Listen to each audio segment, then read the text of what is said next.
Hey, my name is Jared Moon, and I'm part of a group of underground athletes you've probably never even heard of before. We don't rely on fancy equipment for training, and most of us don't even have gym memberships. In fact, our motivation comes from within. You see, we have jobs, families, and responsibilities, but we still have big goals, and they aren't getting achieved at a global gym. For that reason, we have to do things differently. Our training has to be smarter. We don't have every piece of equipment known to man or a ton of time to train, and we don't need it, because we are achieving amazing things without it. So how do we do it? If you ask your average personal trainer or gym goer, they'd call us crazy. Yet we're seeing results better than most every single day. And it's happening by blending mental training with physical training and becoming an athlete. What we call and welcome to Garage Gym Athlete.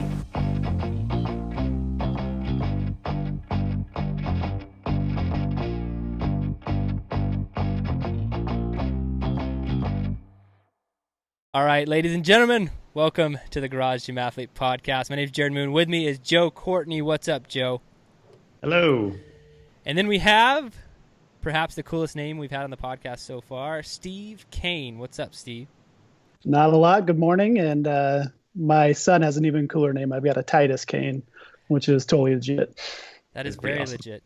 I thought that you, when you first said that, I thought you were going to say that his name was Steve Kane as well.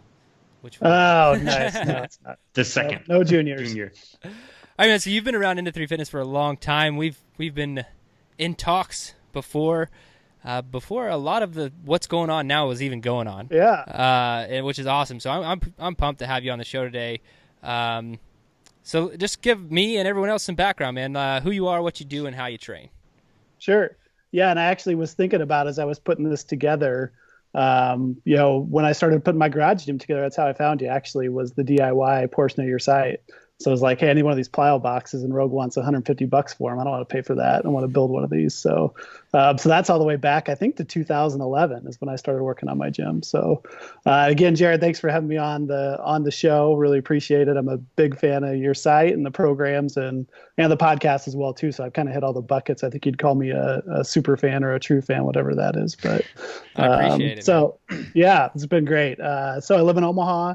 Real quick bio, I'm married to my wife, who's lovely and talented, of course, and she helps me chase our 5 kids around. So I've got from 12 to 6, 4 boys, and then a little princess. Real quick, Army veteran, so did 10 years in the Guard. I work in corporate finance. I'm a part-time pastor at my local church, and I host a podcast as well, too, that is in hiatus right now. Has been on extended hiatus, so you can go out to Accent Yoke as our podcast. You can find that on iTunes. We haven't done much this last probably 6 months. We a couple of busy guys, and my partner started a new business, and we just have a hard time getting together to do it. So at some point we're going to relaunch that, just because we really like we really like doing the podcast. It's a lot of fun, and we enjoy kind of helping people become their best version of themselves. So. And I've listened to some episodes, man. Tell me, just for anyone listening out there too, because I thought it was awesome when I first heard about it. Why Accent Yoke? Why is it called that? So it comes from an old Chinese proverb. So in order to reach enlightenment, chop wood and carry water. And then once you've reached enlightenment, chop wood, carry water. So it's all about that, just the grind and doing the work and every day. And as we talk about garage gym training, every day just getting out there and, doing a little bit to move yourself forward. Yeah, dude. That's awesome. Absolutely love the name. I was in love with it the second I heard it, and still love it. And I love your hat. Yeah. And then we had a short time. We actually had Accent Yoke coffee as well too. So we had a little side business on both commercial and consumer coffee, which again we've also kind of paused that for the time being. But we started a lot of stuff. Yeah. Don't always fall throughout a lot of things. But you're having fun. That's all that matters. We are having fun. It's been a really good time. So. All right, man. So tell me a little bit about your garage gym setup. Yeah, so I've got a pretty legit gym, and part of it's just because we have, I'll talk to you a little bit about the background of how we got there, but I do have folks that train with me, so it's primarily my gym, but I've got, I've had to add space to have more than just myself and my wife out there, so kind of the main point is I buy most of my stuff from Rogue. I do shop Craigslist occasionally if I can find local stuff, and have built a few things as well too. But I just love Rogue and quality and customer service, and they've always taken care of me. So kind of the main section, I've got a 10-foot infinity wall mount with the Dirty South bar on it, so you can get a couple people on there doing pull-ups or whatever you want. And then I've got pretty much the traditional I've got enough to do 90%. I started out doing CrossFit, so I've got about 90% of the equipment you need to run a CrossFit workout. So I've got the pull-up rig, I've got rings, handful of Rogue bars. I like to splurge every once in a while on the competition bumpers, so I like the pretty colors. Nice. And just a big, I don't know about you guys, when you have real quality equipment, it really makes you want to get out there and use it and train with it. Just because it looks nice and you spend money, you make an investment. And Jared, actually a quote from you, this was early on one of your podcasts, but you talked about making an investment in your garage gym and not wanting to be the kind of man that would make that investment and then, spend your family's money and then not actually use it, which really resonates with me. So it actually does, when I spend on quality equipment, it makes me want to get out and train. So a couple of pile boxes, one of those homemade from the Ender3 Fitness site, dumbbells. And then I've been into the kettlebells lately, which we'll talk about. So I've got kettlebells up to 40 kilos, looking for the Rogue Fitness Black Friday sale. I think I'm going to add another, maybe a 48 as well too. We'll see kind of where we get up to. And then the typical stuff, a sled, a rower. I've got a little bit of strongman stuff, which I like. So I've got some Atlas stones, a big 500 plus pound tire. I just picked up a yoke off of Craigslist, which was really awesome. So I've kind of got the, can do carries with that and then squat in it. And then sledgehammer, climbing rope, all that fun stuff. So, but. Dude. So you finally have the yoke to go with your Accent Yoke. Exactly. There's actually an Accent Yoke sticker on the side of the yoke. So, we basically I've taken over. I've got a 3-car garage, and it's now, 1.5 spaces of it are gym, and then there's a space for the car, and then the kids' bikes and tractors and some of that. So my car, even though I've got a 3-car garage, my car doesn't make it into inside anymore. Wow, dude. You're loaded up with everything, and it sounds awesome, man. And I joke about this sometimes when I talk to people about garage gyms so I wrote a book on it and I have a lot of articles on it, DIY equipment, right? And so DIY equipment is great, but dude, like now that I know what I know about myself, going back to that point as I am going to use this, I will probably be a garage gym athlete for the rest of my life. And you seem to know that about yourself too. Like there's no real issue with dropping money on all of that stuff because like I think when it's kind of in the experimental phases when you're like, maybe I want to go like back to this gym or the Globo gym or the CrossFit box, so maybe I'll just do a little DIY here, buy the bare essentials. But if you're like, no, dude, this is what I'm doing, and I'm training with people or whatever, and I have this setup, then like go all in. I love that's your setup and what you've done. I think that's awesome, man. Especially and that's been over 7 years that I started, and I actually started out exactly like that. I was at a box and just wanted, basically I picked up each one of those things a little bit at a time, and I wanted to do strength workout at home. I wasn't strong enough. And so it was like, hey, I'll go do the CrossFit workout, but then I'm going to work on a strength cycle as well too. So basically just started out at a garage sale with a bar and a bench press is what I had. And then you started kind of adding in, just a little bit here and there. And it's like, well, I want to be able to do a Metcon at home.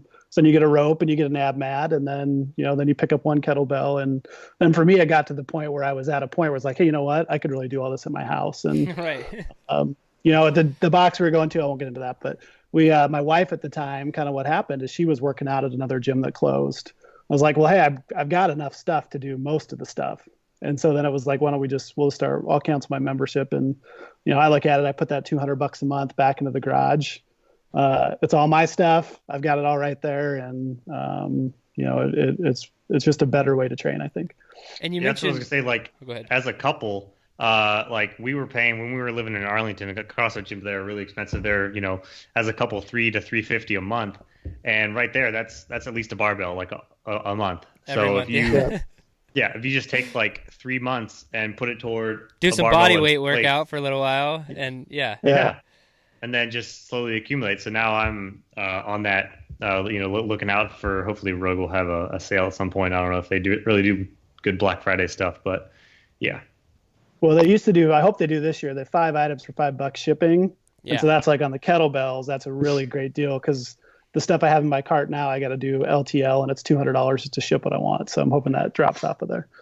Oh man. Yeah. I always forget about the Black Friday deals. It's always, I think I end up buying most of the stuff on the internet, like before Black Friday happens. Then I remember Black Friday's coming and then I'm like, crap, I could have saved all that money. But, You got me aware of it this time, so I will note that and put it in my calendar somewhere. Well, what I found too is once you get to a certain point, I spent a lot early on, but now I don't have to spend that much. I've got most of what I have, and so now it's things like I didn't need the yoke, but I just watch Craigslist, and if I see a good deal on something, I'll pick it up and sell something else. Or you can do it after that initial investment. You're talking 1 year's gym's fees to outset a pretty nice gym at your house. And you're talking about like competition bumper plates and like higher end barbells. What's crazy is, so when I started out, I had like a pretty economy barbell. It wasn't great at all. I mean, it got the job done. And then I remember my first nicer barbell was the Rogue Ohio barbell. Yeah, that's what I got too. Yeah, great bar. Super nice. But what was crazy about that is, so really nice bar, with no additional work or whatever. Within 3 days of getting that, I PR'd my snatch and my clean and jerk, because the barbell functions how a barbell really should function when you're doing those lifts. There's no catch, there's no slow rotation, and so it really does matter. Like, quality equipment does matter. And that's just an important thing to note. All right, man. So what was the big motivating factor? We've kind of hit on a little bit, but why did you decide to start a garage gym? Sure. Yeah, I was in the CrossFit box and had just kind of started building stuff out at home. And it really was my, wife needed a place to train. And then she brought one of her buddies over that was training as well too. So I had done the level 1 cert. So I have that, kind of have a little bit of coaching, although I'll tell you, I'm a terrible coach. I learned that through doing it. I like to work out. I don't necessarily like to coach. I'm not, it's not a skill set of mine. So it's actually good to kind of find that out. The training was great. I really liked that. That was a great way to spend a weekend kind of learning. But so we really just started, my wife and her friends were coming over a little bit. And then basically we invited another couple to come over and work out in the morning with us. And then we kind of turned it into almost like we probably had 4 to 6 people that work out with us over the last couple of years, and where you have it's almost a group setting in your garage, which for me is the best of both worlds. Cause I don't, we've got a bunch of kids. I don't have to go somewhere. I can get right out to the garage, train whenever I want, first thing in the morning, don't have to leave, save that travel time. But I also have the joint accountability of some folks coming over to work out and to push me and to, make sure when it's cold and it's dark in the winter, that I'm actually going to get out and go train. It sounds like I don't know, it just sounds like a fun, nice, like, event for you, like training at home, man. It's not like a lot of people, like most everyone we talk to, it's, like this cold and lonely thing they're doing by themselves in the morning or in the evening. Yeah. And I totally get that. That's me most of the time. But it sounds like you've got a really awesome, not only garage gym, but community environment too. Which is really cool. Yeah, we built that, which is really, for us, has been great. So having my wife and I work out together has been a lot of fun. Our kids get to kind of see us train. They're starting to get to the point where they can come work out with us a little bit and do some body weight stuff. And, maybe they pick up the med ball and do a med ball stone to shoulder. Or they can do, started doing pull-ups and some of the body weight stuff. And you kind of get a whole family event. And then we've really used it a lot you talked about community. We have other couples that like to work out. We'll have them over. Hey, once you guys come over, we'll do a workout. And then we'll have dinner or whatever. And I always, on the holidays, usually plan a hero workout. It's always important. So I'll invite a couple dudes over. Hey, come over. We'll do a hero workout in the morning. And then if it's around lunchtime, we'll grill or do something like that. But you really can center some community around it. That's really awesome, man. That's awesome. All right. So give me some of your goals and like accomplishments you've seen, because you've been a garage gym athlete for a while. It's not not something you picked up 6 months ago. We're talking closer to 6 years, right? So yep.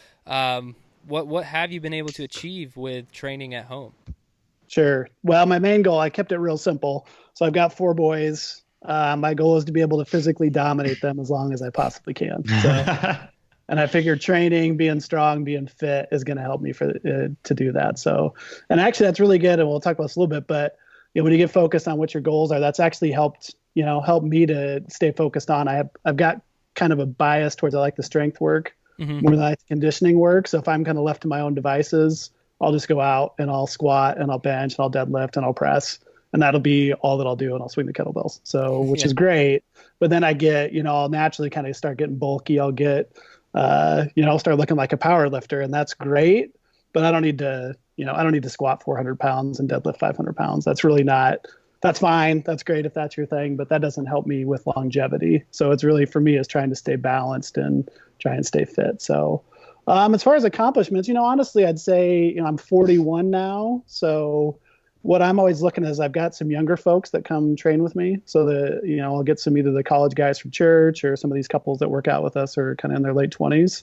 And I can generally keep up with them. So now occasionally they're a little bit younger than me, so I don't always beat them. And eventually once they start kind of getting trained up, they can kind of keep up with me just from the fact that they're 15 years younger. But generally I can hold my own physically with people that are 10 to 15 years younger than me. And that's, I think, the biggest accomplishment, is just having that active, healthy lifestyle. I'm a busy guy. Like I said, I only get, 3 to 5 hours a week to train. That's kind of, on a good week, I can get an hour in 5 days a week, and then maybe some active rest or whatever on the weekend. But that's kind of the limit. So I got to really stay focused on kind of making the most of my time. So, the biggest thing is I'm not looking to set any records or do anything like that. It's just staying healthy and active and fit. It's a great mentality, man, especially with all you have going on. How many kids did you say? 5? 5, yep. Yeah, dude. So, that alone will keep you busy. So adding it absolutely does. Yeah. Adding anything else to the mix. To be honest, I think just to hit on the kids thing for a second, like I don't even think I know. So my kids are really young, 5 and 3, and then we have one on the way.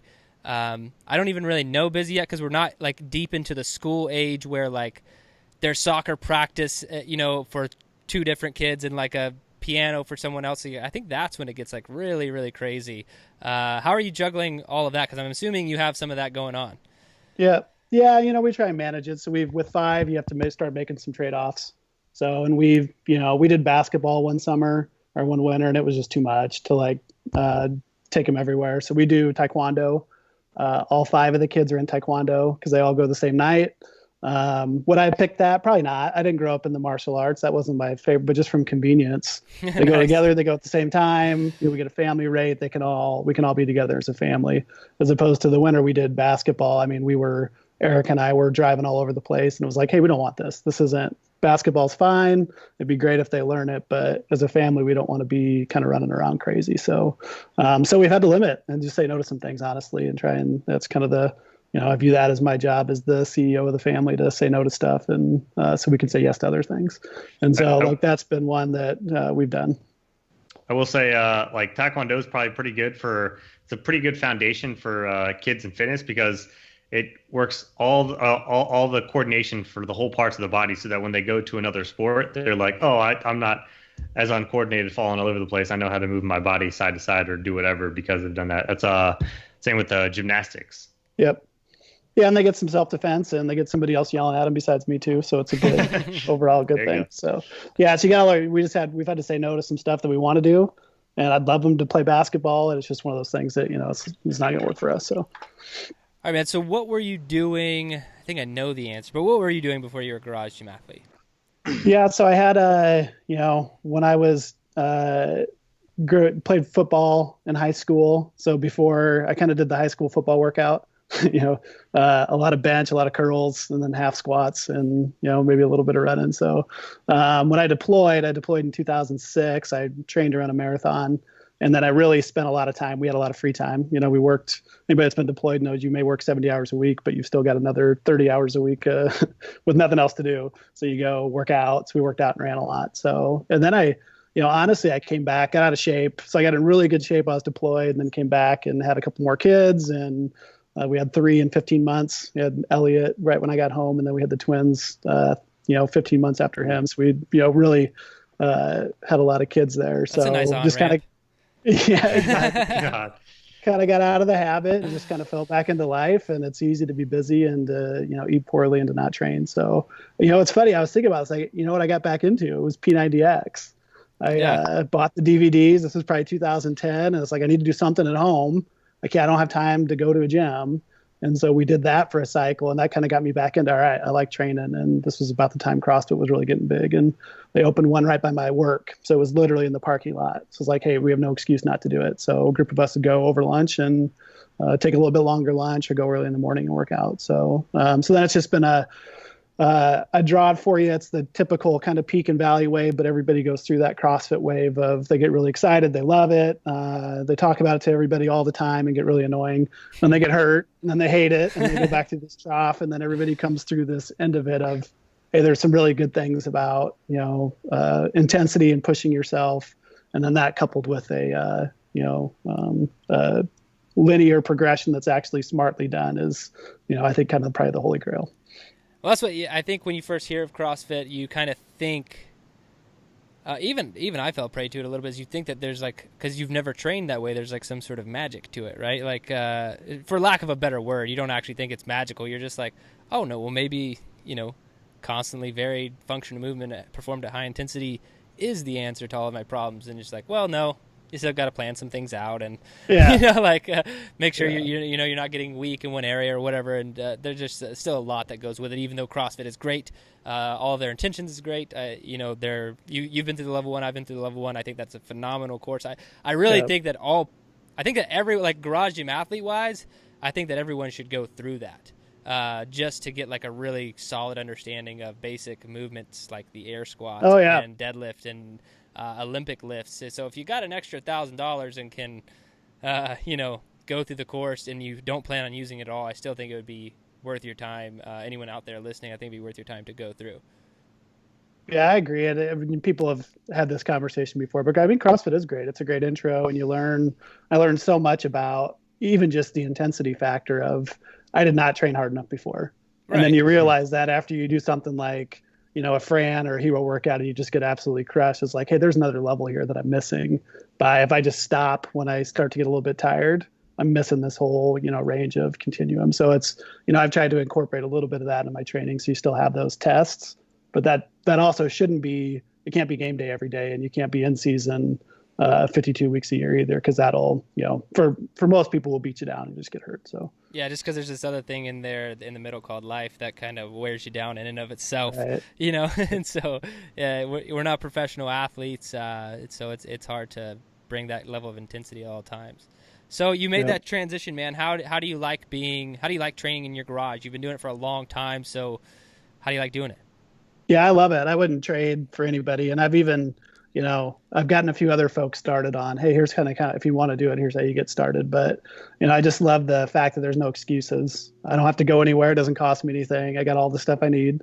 I just got to walk out to the gym and do it and show up and start moving. And that's even a thing of, I'll get some days like, I don't really feel like working out today. It's like, but I'm going, well, at least do the strength portion because I like that. And then once you get started, then it's like, all right, well, I'm out here. I might as well hit up a quick Metcon or whatever. So, and then really the community part for us has been, great. It's just kind of a piece we layered on top of that, but inviting people over to our home and letting people, we don't, somebody came over for the first time. It's like, well, what I owe you? It's like, we don't owe me anything. Just, we want to come hang out. And, it's really just part of that.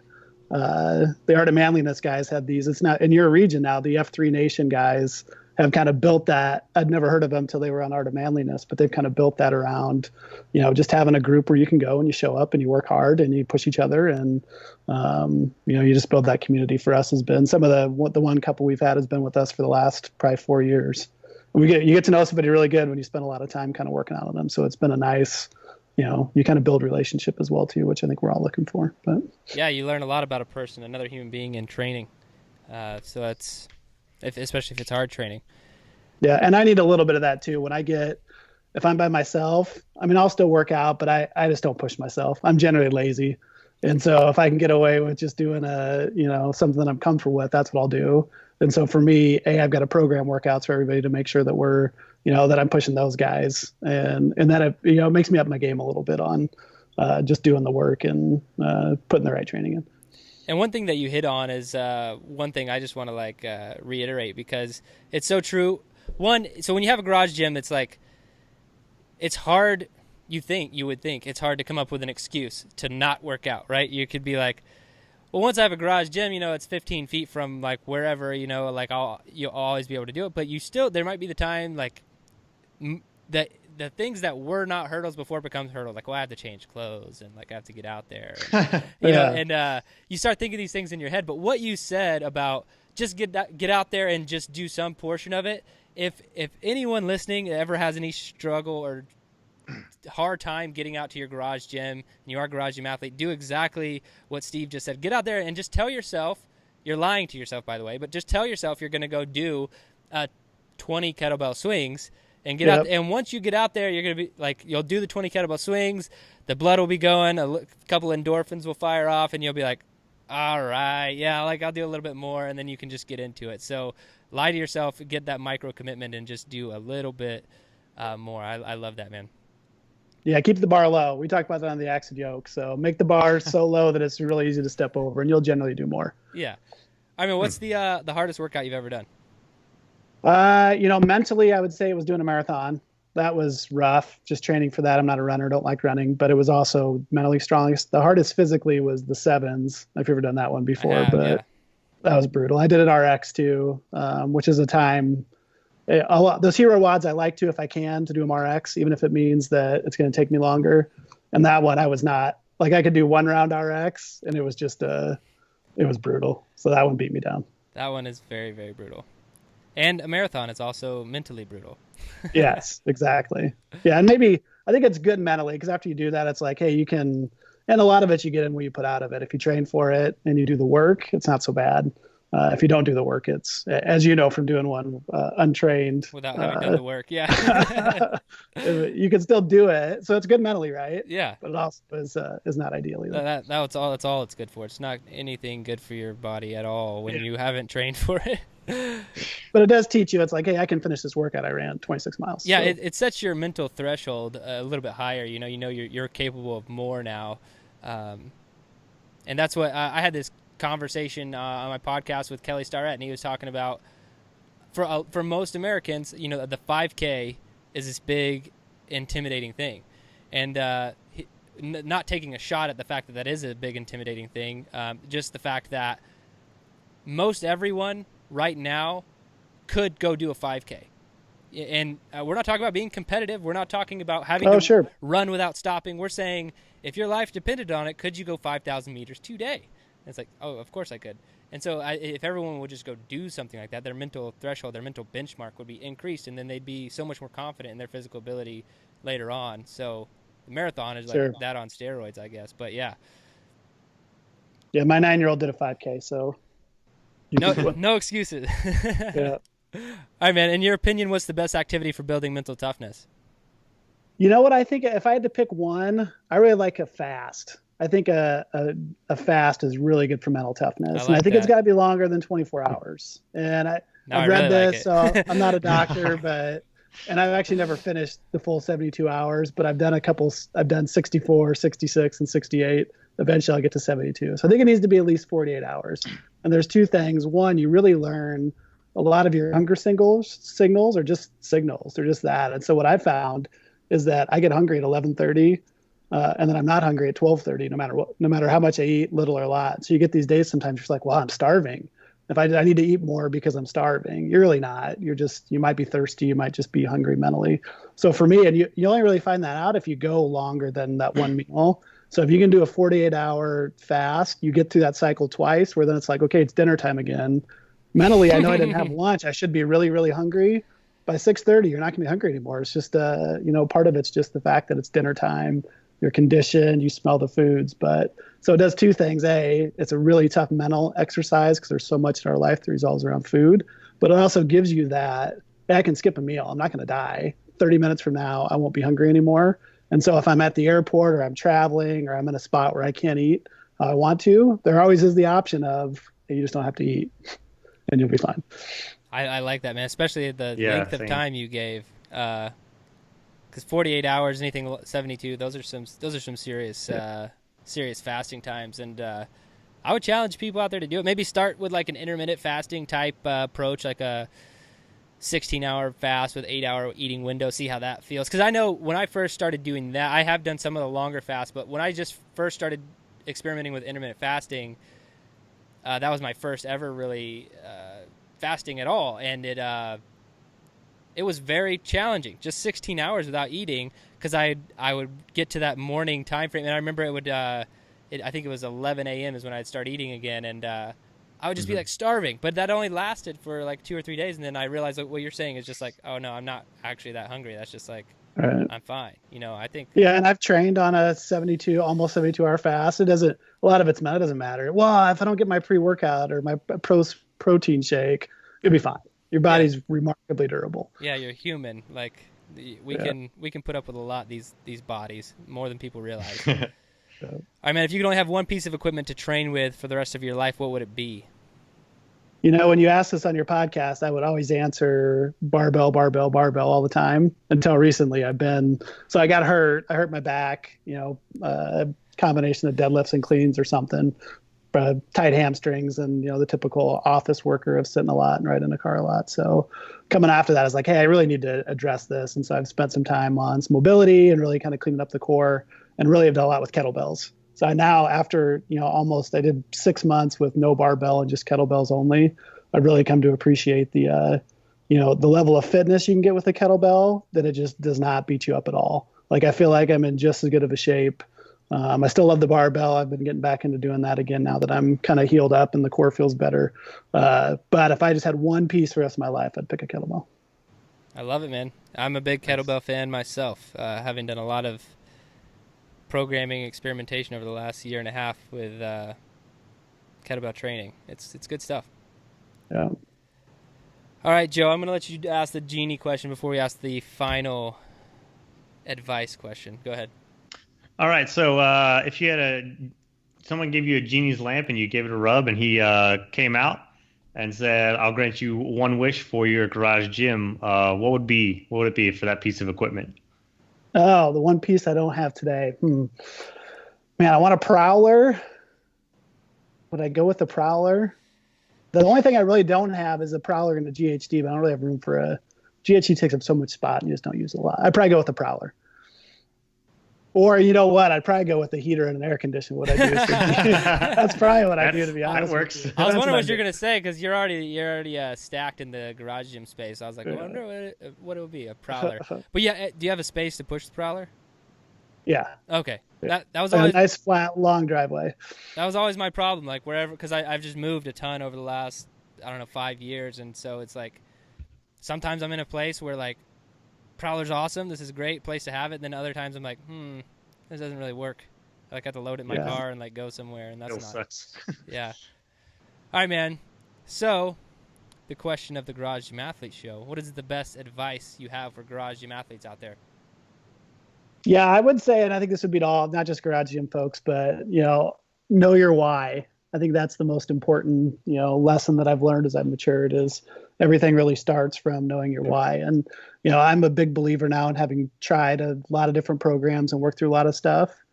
Everything works. It really does. If you stick with it long enough and you just do the work every day to show up and put the work in, you can pick any diet and any workout program that you want. You'll see results. The secret, though, is that a lot of times we don't stick with things long enough to actually see them through. So, and the way you stick with things and the way you make change is that you have a strong enough reason, strong enough why on why you want to do something. And that'll get you through those early mornings when the gym's cold and the weights are heavy and your body's tight and kids didn't sleep good and you're tired and all the different excuses that we come out with to actually get out in the gym and train. Well, I'm all about that, man. Having a big why is something I think is incredibly important in the garage gym. And I also agree that most any program out there will work if it's a program.